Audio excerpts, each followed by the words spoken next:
பத்திரிகையாளர் ஜுபேரும் இணைந்திருக்கிறார். ஜுபேர், இதற்கு நிறைய இம்ப்ளிகேஷன்ஸ் உண்டு. இந்திய கம்யூனிஸ்ட் போலவே மார்க்சிஸ்ட் கம்யூனிஸ்ட் போலவே நாங்க தாவேகாவுக்கு ஆதரவு அளிச்சாலும் திமுக கூட்டணியில இடம்பெறோம் அப்படிங்கிற நிலைப்பாட்டை விசிக எடுத்து வந்தது. ஒருவேளை அமைச்சரவையில் அவர்கள் பங்கேற்கும் பொழுது அந்த ஒரு நிலைப்பாடு அப்படிங்கிறது அன்டெனபிள். அவர்கள் தாவேகாவுடைய அணியில இடம்பெறுவதாகத்தான் பொருளா? இன்னமும் கூட நியூஆன்சஸுக்கு வாய்ப்பு இருக்கா? இதோடைய விளைவுகள் என்னன்னு நினைக்கிறீங்க? இல்ல, விளைவுகளை பொறுத்த வரைக்கும் இப்போதைக்கு கணிக்க முடியாது. ஏன்னா அந்த தாவேக அரசு எடுக்கக்கூடிய முடிவுகளை வைத்துதான் விளைவுகள் இருக்கும். இப்ப நம்ம கணிக்க முடியாது. ஆனா அதே நேரத்துல அந்த திமுக கூட்டணியில இருந்து முழுவதுமாக வெளியேறுவதாதான் அர்த்தமாக இருக்கும். ஏன்னா ஒரு மந்திரி சபையில் அவங்க இடம் பெற்றுட்டாங்கன்னா அந்த கூட்டணிக்குள் அவங்க இணைந்துட்டாங்கிறது தான் அர்த்தம். ஆனா விடுதலை சிறுத்தைகள் கட்சியினுடைய பெரும்பாலான தொண்டர்களுடைய விருப்பமும் அமைச்சரவையில் இடம்பெறணுங்கிறது தான். அதான் விரும்புறாங்க. நமக்கான ஒரு அதிகாரம் வேணும் அப்படின்னு நினைக்கிறாங்க. அது தவறும் கிடையாது, சரியான விஷயம் தான். அதனால இப்ப திமுக கூட்டணியில் இப்ப அந்த இந்தியா அலையன்ஸே இப்ப தமிழ்நாட்டுல இருக்குமா அப்படிங்கறதே கேள்விக்குறி. காங்கிரஸ் எப்ப வெளியேறிச்சோ அப்பவே இந்தியா அலையன்ஸ் தமிழ்நாட்டுல இல்லைங்கிறது முடிவாயிடுச்சு. இப்ப இவங்க நேரடியாக மந்திரி சபையில் இடம்பெறப்ப அது ஒன்னும் அழுத்தமாக உறுதி செய்யப்படும், அவ்வளவுதான்.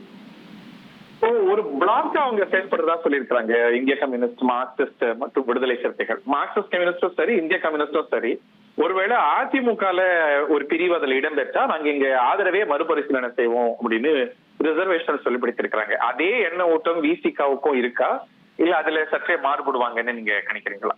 இல்ல, அதுல ரொம்ப தெளிவாக உறுதியாக இருக்கிறாங்க. நாங்க கம்யூனிஸ்டுகள் எங்க இருக்கிறோம் அந்த நிலைப்பாடு தான் எங்க நிலைப்பாடும் அப்படிங்கிறத அண்ணன் திருமாவளவன் பல இடங்கள்ல பதிவு செஞ்சிருக்கிறாரு. இவங்க ரெண்டு பேருடைய நிலைப்பாடும் அதான் இருக்கும். ஒருவேளை இவங்க அமைச்சரவையில் பங்கு பெற்றாங்கன்னா அவங்க இடம்பெறுவாங்களா, சி.வி. சண்முகம் தலைமையிலான அதிமுக இடம்பெறுவாங்கிறது ஒரு சந்தேகம் தான். வெளியிலிருந்து ஆதரவு கொடுக்கலாம். நேரடியாக மந்திரி சபையில் இடம்பெறுவதற்கான வாய்ப்பு இப்போதைக்கு இருக்காதுதான் நான் நினைக்கிறேன். இப்ப நீங்க கணிக்கிற சூழல் பார்த்தா விசிக இடம்பெறலாம், காங்கிரஸ் இடம்பெறலாம், அதிமுகவுடைய ஒரு ஃபேக்ஷன் இடம்பெறதுக்கான காரணம் குறைவுன்னு நினைக்கிறீங்க? இது வெறும் மார்க்சிஸ்ட் இந்திய கம்யூனிஸ்டோடைய ரிசர்வேஷன்ஸ்னாலயா, இல்ல தமிழக வெற்றி கழகத்துக்கே ரிசர்வேஷன்ஸ் இருக்கும், அதோடைய வெளிப்பாடு தான் இந்த மாற்று கருத்துகள் வெளிப்படுவது அப்படின்னு பாக்குறதா? ரெண்டு பேருக்குமே இது ஒரு சரியான தீர்வா தான் இருக்கும். ஏன்னா தாவேகாவை பொறுத்த வரைக்கும் ரெண்டு கட்சிகளுக்கு மாற்றா நாங்க வந்திருக்கிறோம், ஒரு புதிய இயக்கம், புதிய சக்தின்னு தான் வந்திருக்கிறாங்க. அப்ப அதிமுக அமைச்சரவையில் இடம்பெறக்கூடியவர்களுக்கு மீது ஏதாவது வழக்குகள் இருக்கு, அவங்க எல்லாம் உள்ள வருகிற பட்சம் கலர் மாறும். அதுவுமே அவங்களுக்கு ஒரு சிக்கலை ஏற்படுத்தும். அதே நேரத்துல இப்ப அவங்களே முன் ஆதரவு கொடுத்துருக்காங்க. அதே நேரத்துல அவங்கள கைவிட்டவும் முடியாது. அதுக்காக அவங்க இருக்க வேண்டிய சூழ்நிலையும் இருக்கு. இப்ப ரெண்டு சிச்சுவேஷன்ல அவங்க இருக்கிறாங்க தாவேகா. ஆனா ஒருவேளை அவங்க வெளியிலிருந்து ஆதரவு கொடுத்து மற்றபடி ஏதாவது வாரியம் கொடுக்கலாம், இல்லை மற்ற விஷயங்களுக்கு அவங்களுக்கு ஏதாவது ஒரு பேக் போனா இருக்கலாமே ஒழிய அமைச்சரவையில் வருகிற பொழுது தாவேகா கம்யூனிஸ்டுகளும் விசிகாவும் எடுக்கக்கூடிய முடிவுக்கு மாறா இருக்கிறதுனால அந்த முடிவை இப்போதைக்கு தள்ளி வைப்பார்கள். இந்த முதல் மந்திரி சபை விரிவாக்கத்தில் அநேகமாக அதிமுக தரப்பில் இருக்கக்கூடியவர்கள் இடம்பெறுவதற்கான வாய்ப்புகள் இருக்காதுதான் நான் நினைக்கிறேன்.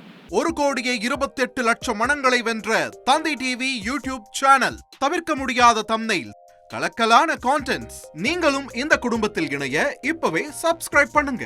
அசுரபலம் கொண்ட எங்கள் டிஜிட்டல் கரங்களில் உங்கள் விளம்பரங்களை சேர்க்க வாட்ஸ்அப் பண்ணுங்க.